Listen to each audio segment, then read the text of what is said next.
ونستعينه ونستغفره ونعوذ بالله من شرور أنفسنا ومن سيئات أعمالنا من يهد الله فلا مضل له ومن يضلل فلا هادي له ونشهد أن لا إله إلا الله وأن محمدا عبده ورسوله أما بعد فأعوذ بالله من الشيطان الرجيم بسم الله الرحمن الرحيم إن أولياؤه إلا المتقون وقال تعالى وتزودوا فإن خير زاد التقوى واتقون يا أولي الألباب وقال النبي صلى الله عليه وسلم إن أولى الناس بي المتقون من كانوا وحيث كانوا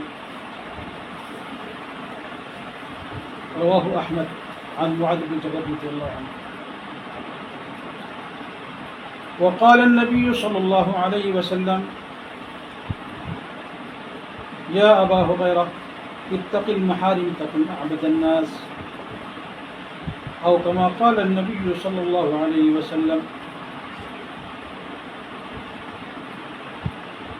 সম্মানিত ভাই বোনেরা, যারা যেখান থেকে আমাদের প্রোগ্রাম দেখছেন এবং শুনছেন,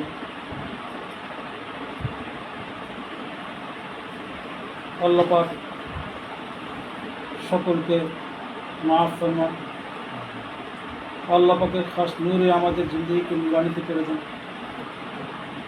আল্লাহ পাক আমাদের ইহকাল ও পরকালের মঙ্গল করেন, আমাদের দোজাহানের ভরপুর কামিল দান করেন।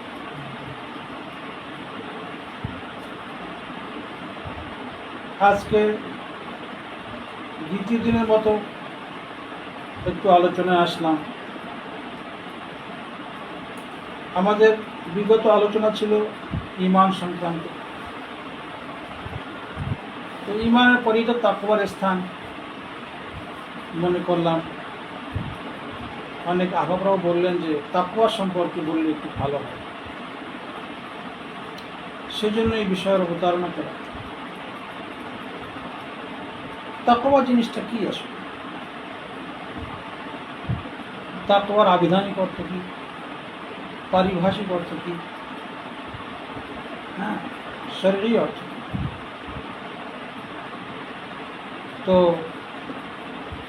এক কথায় বলা যায় তাকওয়ার আবিধানিক অর্থ হল ভয় করা। ভয় করা আরবি নির্ভরযোগ্য অভিধান লিসানুল আরব।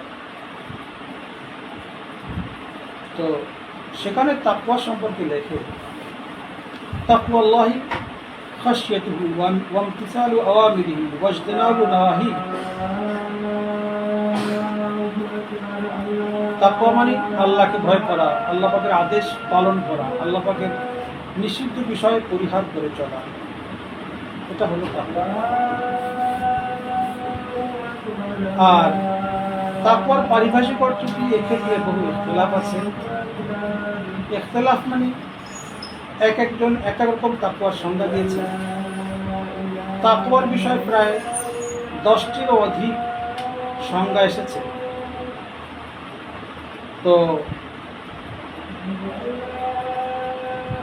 উলামায়ে কেরাম মনে করেন যে তাকওয়া সম্পর্কে সবচেয়ে উত্তম সংজ্ঞা হলো ওইটা যেটি দিয়েছেন তালক ইবনে হাবিব রাহমাতুল্লাহ আলাইহি। তিনি একজন তাবেঈ ছিলেন, বসরি আলেম ছিলেন, বসরার অধিবাসী। তো উনি যে সংজ্ঞা দিয়েছেন তালক ইবনে হাবিব রাহমাতুল্লাহ আলাইহি, এইটাকে সবচেয়ে সুন্দর এবং কি বলে পূর্ণাঙ্গ। এটা তাকওয়ার সর্বাঙ্গীন সুন্দর এবং ব্যাপকতম অর্থ সত্যিকারই তার ভিতরে সন্নিবেশিত আছে। তাকওয়ার যে সংজ্ঞা অনেকে দিয়েছেন, তো তাকওয়ার একটা সাইড এসছে, এক একটা দিক এসছে, কিন্তু মানে সর্বসাকল্যে তাকওয়ার যে তাৎপর্য এবং মূল ভাব অর্থ, এটা তুলনামূলকভাবে তালক ইবনে হাবিব রাহমাতুল্লাহ আলাইহির কথায় বেশি এসছে। প্রথমত তালক ইবনে হাবিবকে সিয়ারু আলামিন নুবালা যথেষ্ট নির্ভরযোগ্য গ্রন্থ রেজালের ক্ষেত্রে। তো সেই কিতাবে লেখা আছে তালক ইবনে হাবিব আলিমুন জাহিদুন বসরিয়্যুন من كبار العلماء الذين رووا عن ابن عباس وجابر بن عبد الله وانس بن مالك وغيرهم। তালক ইবনে হাবিব একজন তাবেঈ ছিলেন, বসরার অধিবাসী ছিলেন এবং তিনি তৎকালীন ওলামায়ে কেরামের মধ্যে শোনা যায়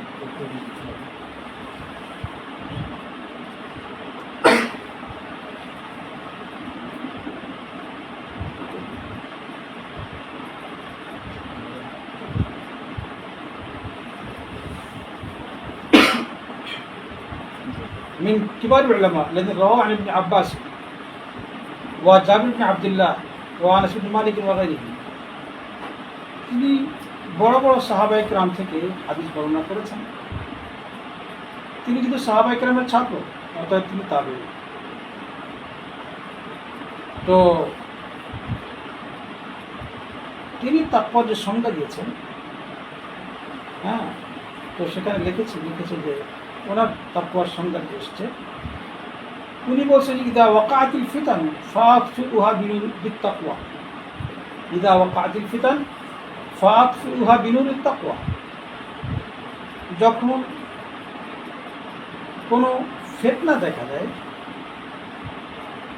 তখন তোমরা ফিতনার মোকাবেলা করো, ফিতনার আগুন কি নিভাও তাকওয়া দ্বারা।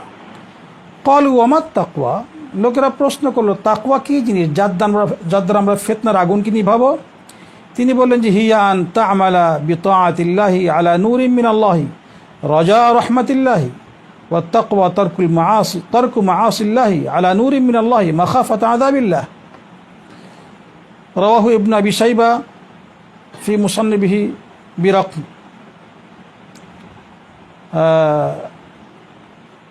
93 و 900 و 1000। তো লোকেরা বলল তাকওয়া কি জিনিস। তিনি উত্তর দিলেন তাকওয়া হচ্ছে তুমি আল্লাহ পাকের ইবাদত করবে, আল্লাহ পাকের হুকুম আহকাম বিধিবিধান পালন করবে, আল্লাহ কর্তৃক আল্লাহ প্রদত্ত নূরের আলোকে, আল্লাহ প্রদত্ত নূর পেয়ে হ্যাঁ, নূরের অধিকারী হয়ে সে নূরের আলোয় আলোয় তুমি আল্লাহ পাকের বন্দেগী করবে আল্লাহ পাকের রহমত পাওয়ার আশায়। আর আল্লাহ পাকের নিষিদ্ধ বিষয়গুলো থেকে অর্থাৎ গুনাহ থেকে তুমি বেঁচে থাকবে আল্লাহ প্রদত্ত আলোর মাধ্যমে, আল্লাহ পাকের আযাব থেকে বাঁচার মানে আযাবের ভয়ে, আযাব থেকে বাঁচার জন্য। তাহলে বন্দেগী করবে আল্লাহ পাকের দেয়া আলোর মালিক হয়ে, আলোর অধিকারী হয়ে, আলো প্রাপ্ত হয়ে, আলো পেয়ে তুমি সে আলোয় আলোয় চলবে, আল্লাহ পাকের বন্দেগী করা হবে, উদ্দেশ্য হবে আল্লাহ পাকের রহমত লাভ করা, রহমত প্রাপ্ত হওয়া। আর একটা দিক হলো আল্লাহ পাকের নিষিদ্ধ বিষয় যেগুলি আছে গুনাহ, তার থেকে বাঁচবে আল্লাহর আযাব থেকে বাঁচার জন্য, মানে আযাবের ভয়ে। তাহলে দুনো দিক আসলো। এখানে আল্লাহ পাকের আহকামকে পালন করার কথা বলা হয়েছে রহমতের আশায়, এবং আল্লাহ পাকের হুকুম লঙ্ঘন থেকে বেঁচে থাকতে বলা হয়েছে আযাবের ভয়ে। তাহলে এই তাকওয়ার সংজ্ঞাটা এটাকে ব্যাপকতম বা সর্বাধিক বা তুলনামূলক ব্যাপক বলা যেতে পারে, বলতে হবে। এই রওয়ায়াতটা এনেছেন ইমাম ইবনে আবি শাইবা রাহিমাহুল্লাহ তার কিতাবে, যেটাকে বলে মুসান্নাফে ইবনে আবি শাইবা, 3993 নম্বর রেওয়ায়াতের মধ্যে। এটা হাদিস তো বলা যাবে না, যেহেতু তাবির কথা, এটাকে আসার বলতে হবে। আল্লাহু আকবার। তো এ হলো তাকওয়ার অর্থ। তাকওয়া মানে আমরা মোটামুটি বুঝলাম।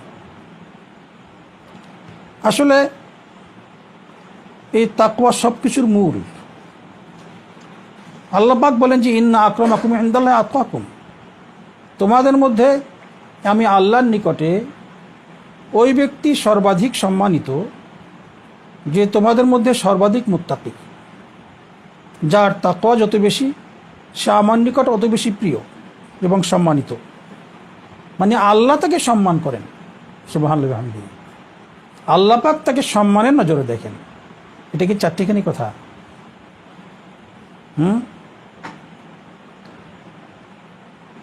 তাকওয়া কত বড় জিনিস। এক রেওয়ায়েত এনেছেন ইমাম বাজদাবি রহমতুল্লাহ আলাইহি কাশফুল আসরার কিতাবে। তিনি বলেছেন যে লা তারকু দাররাতিন মিম্মা নাহাল্লাহু আনহু খায়রুন, কোথাও আছে আফদলু মিন ইবাদাতি সাকালাইন। সাকালাইন মানে জিন ইনসানকে মিলিয়ে কত সাকালাইন বলা হয়, যে আল্লাহ পাকের নিষিদ্ধ কোনো বিষয় অর্থাৎ সামান্য কোনো গুনাহ, এক জাররা পরিমাণ গুনাহ, অনুপরিমাণ গুনাহ ত্যাগ করা, এটা সমগ্র জিন এবং ইনসানের ইবাদতকে মিলালে যা হবে তার থেকে উত্তম।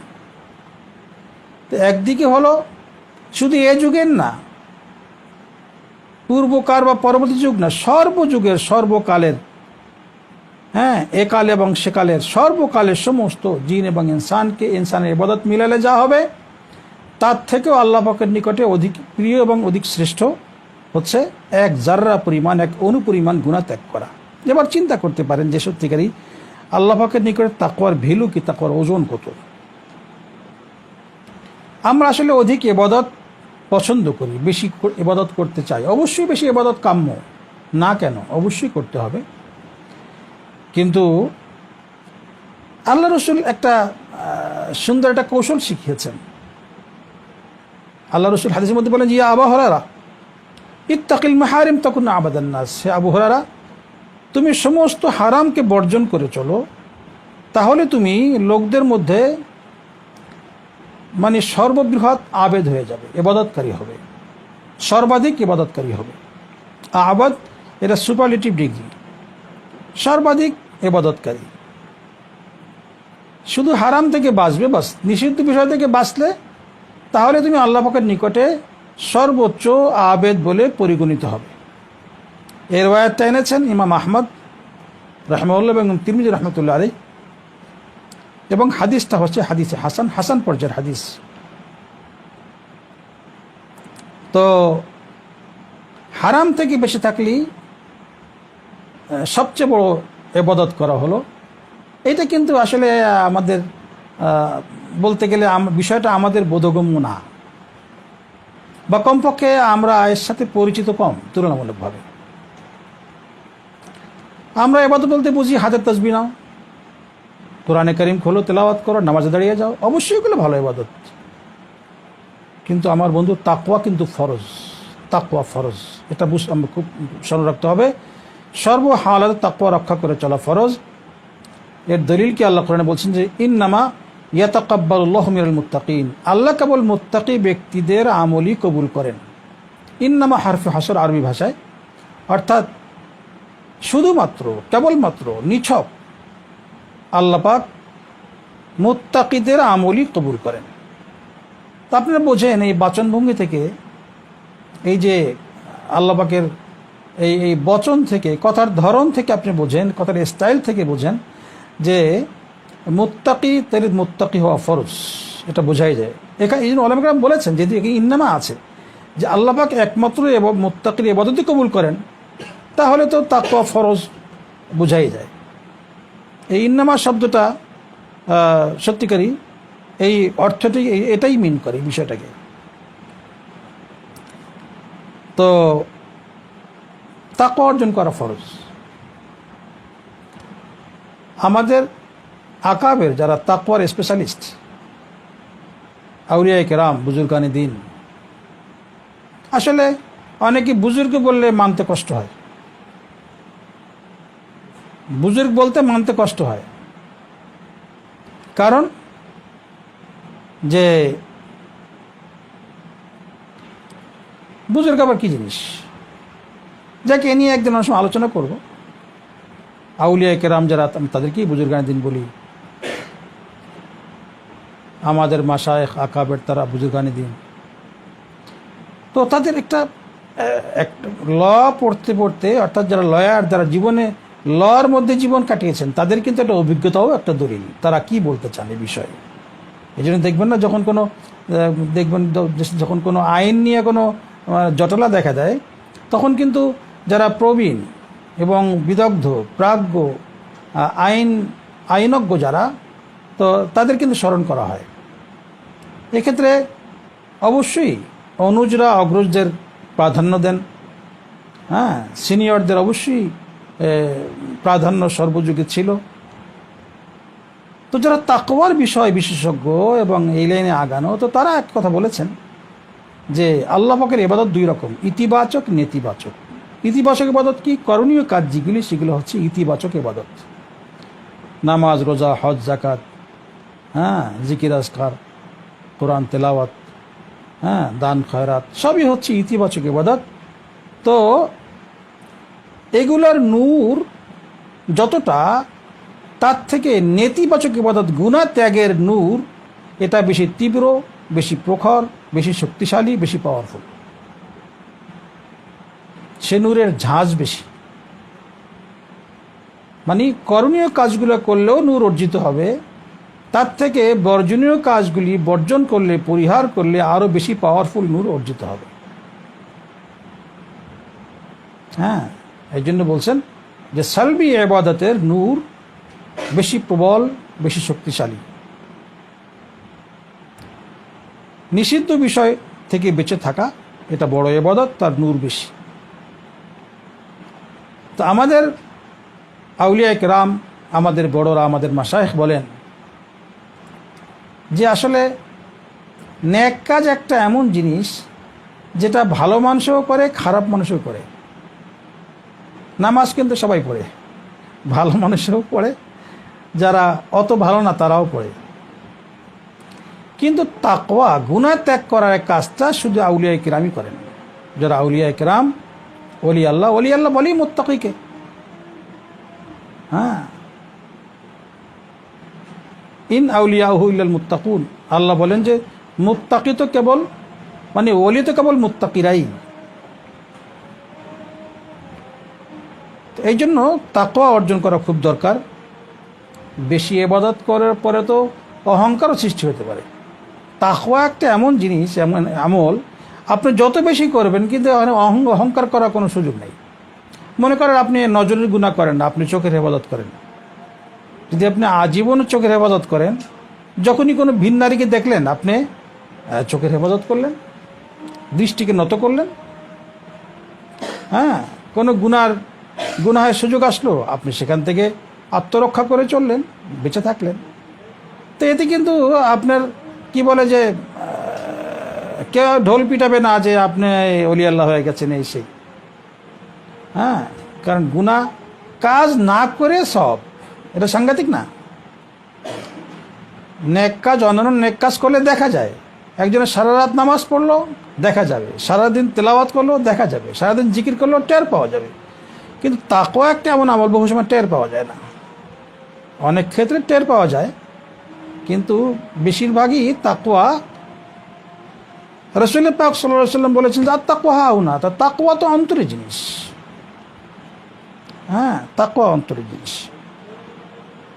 এই জন্য তাকওয়া বিষয়টা আল্লাহ জানেন কতটুকু কথা বলতে পারবো, সময় তো পার হয়ে যাচ্ছে। তো এই বিষয়টা আমরা বুঝলে কিন্তু বড় কাজ হইতো। রিয়া থেকে বাঁচা। হ্যাঁ, অন্যান্য আমল যখন মানুষ বেশি করে না, তো একটু নিজের কাছেও একটু আনইজি ফিল হয় যে মাশাআল্লাহ আমি অনেক কিছু করছি, যেটাকে বলে আত্মপ্রসাদ, আত্মবিমুগ্ধতা, আত্মপ্রশংসা, যেটাকে অজব বলা হয়। হ্যাঁ, আত্মবিমুগ্ধতা, নিজের প্রতি নিজে মুগ্ধ। হ্যাঁ, এটা কিন্তু মানুষ যখন কিছু আমল বেশি করে, আমলের মাত্রা যখন বেড়ে যায়, একটু বেশি আমল করে, তো এই ভাবটা পয়দা হয়। এবং এটা কিন্তু হারাম, সম্পূর্ণ অজব হারাম। অহংকার করা যেমন হারাম, অজবটাও হারাম। কিন্তু তাকওয়া যদি অর্জন করেন, এতে অজব পয়দা হবে না, কারণ মানুষ দেখে না, তো ভিতরে অহংকার পয়দা হবে না। তো তাকওয়া এই জন্য অত্যন্ত বড় জরুরি জিনিস। আর তাকওয়া সম্পর্কে কি বলবো, একটু সংক্ষেপ করার চেষ্টা করি কথা। হাদিসের মধ্যে রাসূল পাক সাল্লাল্লাহু আলাইহি ওয়াসাল্লাম বলছেন যে ইহফাজিল্লাহ ইয়াহফাজকা, রাকিবিল্লাহ তাজিদু তুজাহাকা, যে তুমি আল্লাহর দিকটা খেয়াল করে চলো। পথে চলছো, নির্জনে বসে আছো, কেউ দেখছে বা দেখছে না, যাই হোক না কেন, যে কোনো অবস্থা থাকো না কেন, বাস তুমি সর্বদা খেয়াল রাখো যে আল্লাহ তোমাকে দেখছেন। বাস আল্লাহ যখন দেখছেন, কোনো মানুষ কি মানে মানুষের সামনে জনসমক্ষে গুনাহ করে না, মানুষ গুনাহ করে আড়ালে আবডালে, লোক চক্ষুর অন্তরালে মানুষ গুনাহ করে। হ্যাঁ,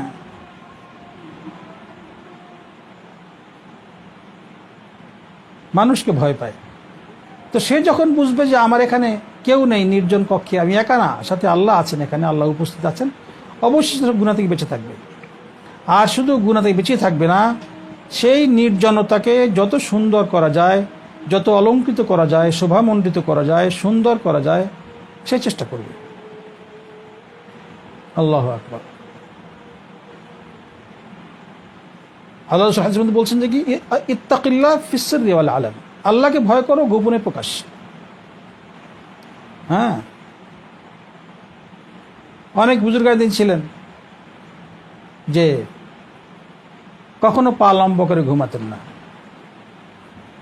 ইমাম হারিরি, মাকামাতে হারিরি লেখক ইমাম হারিরি রহমতুল্লাহ আলাইহ, উনি কখনো পা লম্ব করে শুইতেন না। কেন? যে আল্লাহ পাক তাকিয়েছেন, লম্বা করে শুই কিভাবে, পা লম্বা করি কেমনি আমি, আল্লাহ পাকের সামনে পা লম্বা করা যায় না। একবার হযরত বাইজিদ বুস্তামি রহমতুল্লাহ আলাইহ একটু খুব সম্ভব মসজিদের ভিতরে ছিলেন কিনা, একা একা বসেছিলেন, একটু পা লম্বা করলেন, তো গায়েব থেকে আওয়াজ আসলো, হে বাইজিদ, বাদশাদের সঙ্গে যারা চলে, তো বাদশাদের তো আদব রক্ষা করে চলা উচিত। উনি সঙ্গে সঙ্গে নিজের পা গুটিয়ে নিলেন। অনেকের আবার একটু মানে কি বলবো, এক্ষেত্রে কৌতূহল বেশি যে এই রেওয়ায়াতটা কোথায়, আমি তো হাদিস বলে নেব, রেওয়ায়াতটা কোথায় পেয়েছেন? এক বুজুর্গের কথা, হ্যাঁ, কিতাবে এসছে, উনি পা গুটিয়ে নিলেন। তো ইহফাজিল্লাহ ইয়াহফাজকা, আল্লাহ কি বললেন যে তুমি আল্লাহর প্রতি, আল্লাহর কথা খেয়াল করে চলো, সারাক্ষণ আল্লাহর দিকটা তুমি খেয়াল রাখবে। আল্লাহর দিক খেয়াল রাখার যথেষ্ট ব্যাপক অর্থ, এবং তার যে কত দিক তার কোনো খেয়াল নেই, তার সীমা নেই কোনো। হ্যাঁ, গুনাহ বর্জন করে চলো। আমার প্রিয় বন্ধু, সর্বোচ্চ আদাব রক্ষা করে চলা, এটা আল্লাহ পাকের দিকটা খেয়াল করার অর্থের ভিতরে খুব কঠিনভাবেই সন্নিবেশিত। হ্যাঁ, রাসূল পাক সাল্লাল্লাহু আলাইহি ওয়াসাল্লাম হাদিসের মধ্যে বলছেন যে আল্লামানি রব্বি ফাহসানা তালিমি ওয়া আদাবানি রব্বি ফাহসানা তাদিবি, আমার রব আমাকে দুটো জিনিস শিখিয়ে দিয়েছেন, একটা এলেম, একটা আদব। এলেম তিনি অন্য কোনো সময় আলোচনা করব, আদব, তো আদব কি? আল্লাহর সঙ্গে আদব রক্ষা করে চলা। কোনো মুরব্বী যিনি কারোর সামনে প্রধানমন্ত্রী বসা থাকে, ডিসি সাহেব বসা থাকেন, বা কোনো আল্লাহওয়ালা কোনো মুফতি মুহাদ্দিস কোনো মুরব্বী বসা থাকেন, হ্যাঁ, বাবা দাদা বসা থাকেন, তো সেখানে কি জোরে উচ্চস্বরে কথা বলে, কাউকে ধমক দেয় না? তো আমি যখন নাকি কোনো মানুষের সামনেই আমি উচ্চস্বরে বিকট শব্দ করে ধমক দিতে পারি না, জোরে ধমক দিতে পারি না, আল্লাহ পাকের সামনে আমি কীভাবে কাউকে জোরে ধমক দিই? গুনার দিকে তাকানো, গুনায় লিপ্ত হওয়া কিভাবে সম্ভব? হ্যাঁ, আল্লাহ পাক আমার সঙ্গে আছেন, এই অনুভূতি মানুষকে কোথায় নিয়ে যায়? আমার প্রিয় বন্ধু, রাজত্ব কাকে বলে, ভেলায়াত কাকে বলে, দো জাহানের বাদশাহী তো এই অনুভূতি থেকেই সত্যিকারের সৃষ্টি হয় এবং পাওয়া যায়। আল্লাহ আমার সঙ্গে আছেন, বাস এখন আমি সমস্ত গুনাহ থেকে বেঁচে থাকব, অনৈতিক সমস্ত কার্যকলাপ থেকে বেঁচে থাকব, কথাবার্তা সুন্দর করব, আচার আচরণকে সুন্দর করব, এক একটা সুন্নত মুস্তাহাব। আর সর্বোচ্চ আদবের রিয়ায়াত হলো মুহাম্মদ রাসূলুল্লাহ সাল্লাল্লাহু আলাইহি ওয়াসাল্লাম, যাকে আল্লাহ পাক পাঠিয়েছেন, বিশ্ব মানবতা এবং মানব এবং জিন এবং ইনসান, মানুষ এবং জিন, এই দুই জাতির জন্য আদর্শ করে। তো তার এক একটা সুন্নত হচ্ছে আমাদের জন্য মডেল, আমাদের আদর্শ। সে আদর্শের ছাঁচে এবং ধাঁচে নিজের জীবনকে ঢেলে সাজানো, এইটা হলো সর্বোচ্চ আদব। আছে না সূরা মুলকের ভিতরে আছে, আল্লাহ বলেছেন আল্লাযী খালাকাল মাউতা ওয়াল হায়াতা লিয়াবলুয়াকুম আইয়ুকুম আহসানু আমালা। আল্লাহ পাক জীবন এবং মৃত্যু সৃষ্টি করেছেন কেন? আল্লাহ পাক পরীক্ষা করবেন, দেখবেন কিয়ামতের ময়দানে যে সুন্দর থেকে সুন্দর আমল, সর্বাধিক সুন্দর আমল কার কার হয়েছে।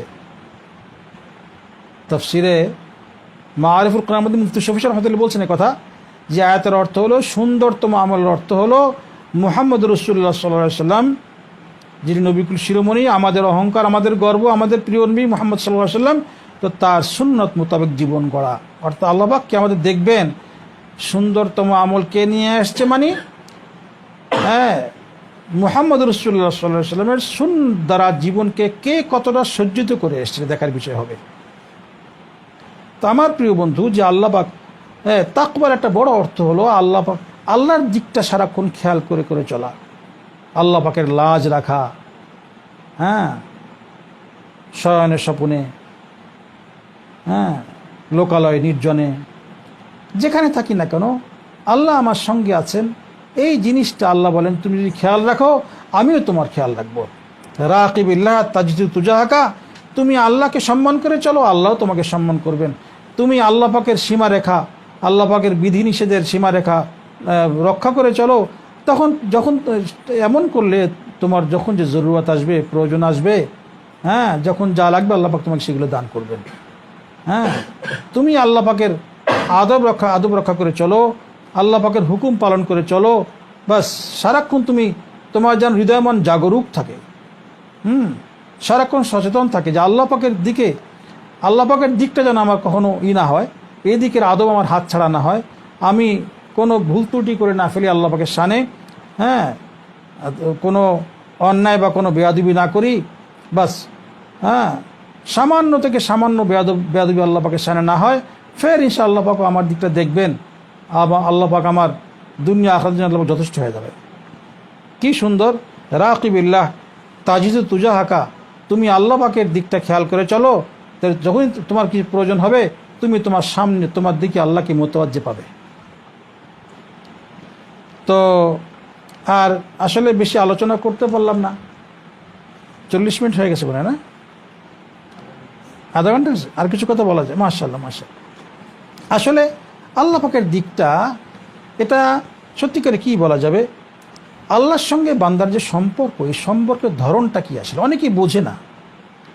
আমারই এক স্নেহভাজন এবং বলছিল যে আচ্ছা, প্রেম বলতে আমরা তো অবৈধ প্রেম বুঝি, ছেলে মেয়েদের প্রেম বুঝি, কিন্তু আল্লাহ প্রেম বলতে আপনারা কি বুঝান আমরা বুঝি না।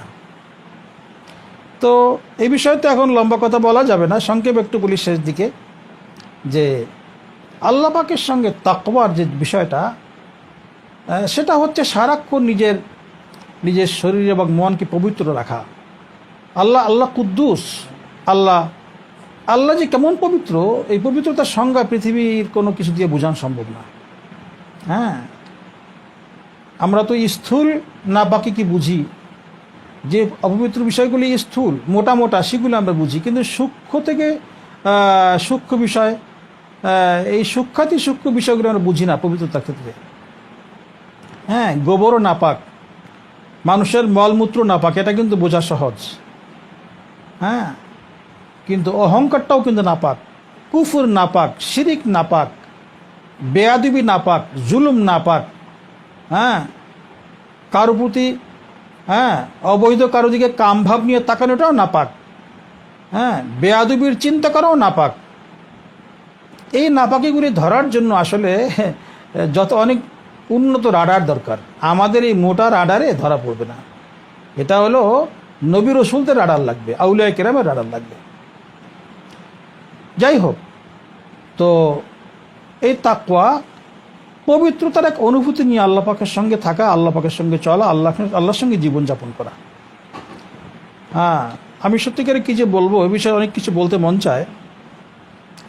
যে হাদিস বোঝেন, আল্লাহ রসুল সাল্লাল্লাহু আলাইহি ওয়াসাল্লাম বলেছেন, আল্লাহুম্মা ওয়াকিয়াতান কাওয়াকিয়াতিল ওয়ালিদ, আল্লাহ, ওয়ালিদ মানে বাচ্চা, শিশু বাচ্চা, আল্লাহ শিশু বাচ্চাকে হ্যাঁ মা যেমন আদর করে পালে, তাকে দেখে রাখে, অমুককে দেখে রেখো, একটা কথা কিন্তু বাংলায় বলে, ওকে একটু দেখে রেখো তো, ওকে দেখে রাখো, একটা কথা বলে আমাদের। এই আল্লাহ রসুল বলেন যে আল্লাহ শিশু বাচ্চাকে তার মা যেমন দেখে রাখে, আল্লাহ আপনি আমাকে সেরকম দেখে রাখেন। মানে একজন মানুষ যত বড় হোক না কেন, আমরা বলি না যে মায়ের কাছে ছেলে সন্তান কখনো, ছেলেমেয়েরা কোনো বড় হয় না। 40 বছর বয়স, এখনও সব ভুল মাপ, 7 খুন মাপ বলে, ও বড় হলে সারবে। কবে বড় হবে বাবা? মায়ের কাছে সন্তান কখনো বড় হয় না, আজীবন সে কচি থাকে, ছোটই থাকে। ঠিক রব্বুল আলামিনের কোলেও কিন্তু বাঁধা সারাক্ষণ কচি। কি সুন্দর, কেমন সুন্দর মানে আবেদন, কত দোয়ার চিন্তা করেন। আল্লাহ রসুল বলেন যে আল্লাহ আল্লাহুম্মা ওয়াকিয়াতান কাওয়াকিয়াতিল ওয়ালিদ, আল্লাহ শিশু বাচ্চাকে যেমন রক্ষা করা হয়, দেখে শুনে রাখা হয়, হ্যাঁ আদরে লালন পালন করা হয়, আল্লাহ আমাকেও আপনার কোলে সেরকম আদরে রেখেন। আল্লাহু আকবার, আল্লাহ।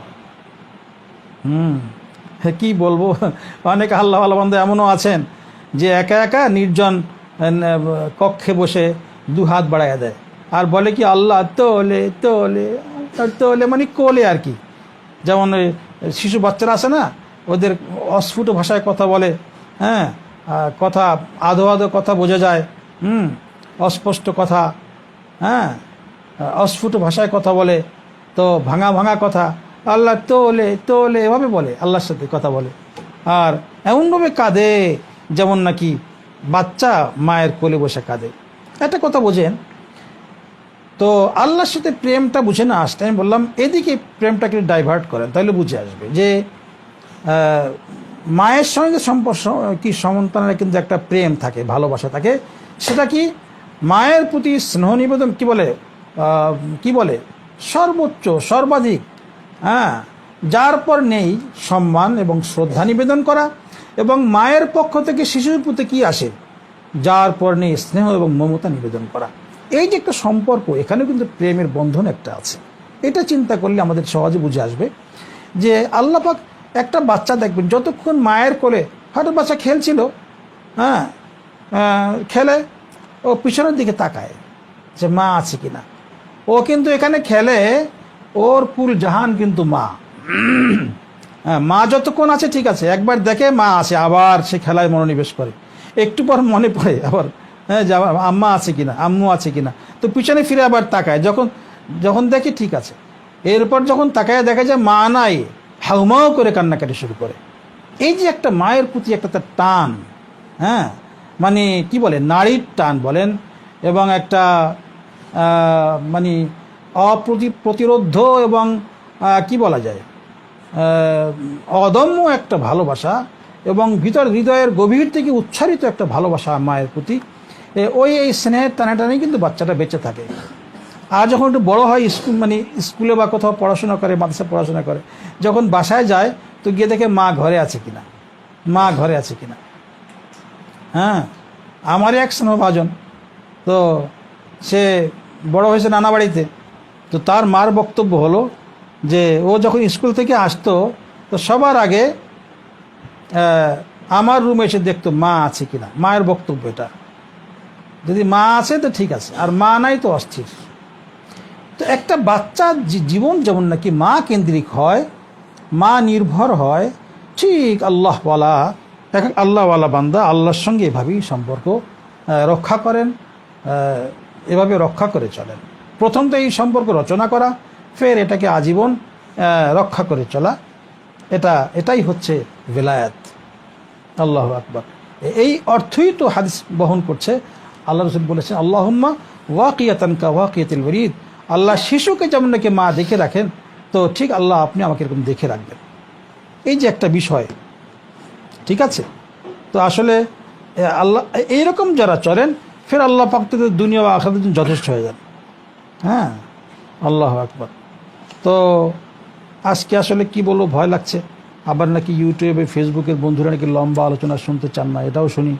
তো আর একটা কথা বলে শেষ করি যে আল্লাহ ওয়াকিয়াতান কাওয়াকিয়াতিল ওয়ালিদ, এটা মুসনাদে আবি ইয়ালার ভিতরে আছে রেওয়ায়াতটা, আপনারা খুঁজতে পাবেন ইনশাআল্লাহ। আর এক কথা বলি, আল্লাহ পাক এক অভিযোগ করেছেন। আমার শায়খ মুর্শিদ দামাত বরকাতুহুম ঢালকানগর হজরত শাহ আব্দুল মতিন বিন হুসাইন, হযরত মাওলানা শাহ আব্দুল মতিন বিন হুসাইন দামাত বরকাতুহুম, তো আমার হযরত শাহ আব্দুল মতিন বিন হুসাইন সাহেব দামাত বরকাতুহুম, উনি বলছেন এক কথা যে আল্লাহ তো বলেন যে দেখো কাফের মুশরিকরা তো আমাকে ছেড়েই দিচ্ছে, আমাকে বাদ দিয়ে রাখছে, ওদের তো আমার লাগেই না, ওদের আমাকে লাগে না। কত বড় কথা বলেন, আল্লাহু আকবার, কেমন সংবেদনশীল কথা, আল্লাহু আকবার। আল্লাহ বলেছেন যে ওয়ালাকাদ দারা'না লিজাহান্নামা কাসীরাম মিনাল জিন্নি ওয়াল ইনস লাহুম কুলুবুন লা ইয়াফকাহুনা বিহা ওয়া লাহুম আ'য়ুনুন লা ইবসিরুনা বিহা ওয়া লাহুম আযানুন লা ইয়াসমাউনা বিহা উলাইকাল আনআম বাল হুম আদাল উলাইকুমুল গাফিলুন।